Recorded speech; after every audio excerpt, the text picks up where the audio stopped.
Para sa 2 taong aming nakilala, halos ayaw daw nila noong sumapit ang Pasko dahil mas daman nila ang kanilang kakapusan sa buhay. Pero biglang bumaligtad ang kapalaran at sila'y nabiyayaan ng sobrang kaginhawaan. Kumusta naman kaya ngayon ang buhay ng milyonaryo ng Pasko?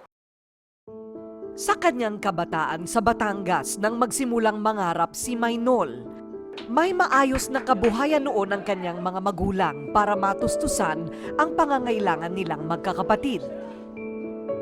Taong 2006, nagtapos siya ng kursong medisina sa UP.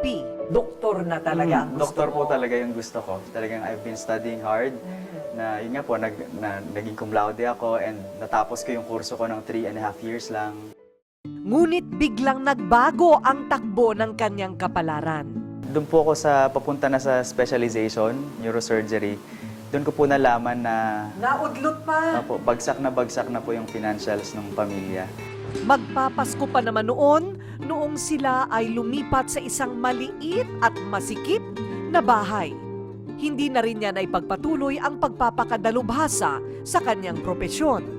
Nung una po masakit, may 3 pa po akong kapatid noon, bunso pa 7 years old. Nakasakit po talaga sa akin is nakikita ko siya nag-uulam ng talong na hindi naman kami pinalaki ng ganon mga magulang ko. Isang araw, nagkaroon siya ng ideya na pwede niyang pagkakitaan. Napanood ko lang sa TV na parang puro sabon na lang yung commercial. So bakit di na lang ako gumawa ng sarili kong sabon? Ang ginawa ko po yung relo ko noon, na yun lang yung hawak ko. Sinanla ko sa classmate ko na Chinese sa med school.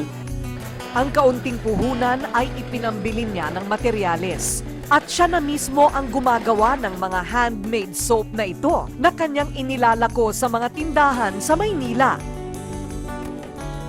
Maging sa online business sa internet, naging mabenta ang kanyang produkto. Hanggang sa naka-jackpot ng order na 70,000 sabon at katumbas nito ay ang kitang 100,000 piso. Nakaipon siya ng puhunan para makapagpatayo ng spa. At nakaangkas ka doon sa boom ng mga spa. Nag-start po kami ng home service lang, yung home service na 250, sa maliit lang pong apartment na luma dyan sa Washington, Makati. 24 oras ang serbisyo ng kanyang spa na ngayon ay umabot na sa 28 mga sangay.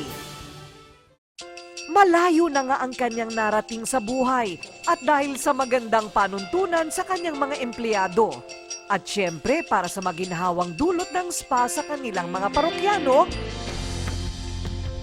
patuloy ang kanyang pag-asenso.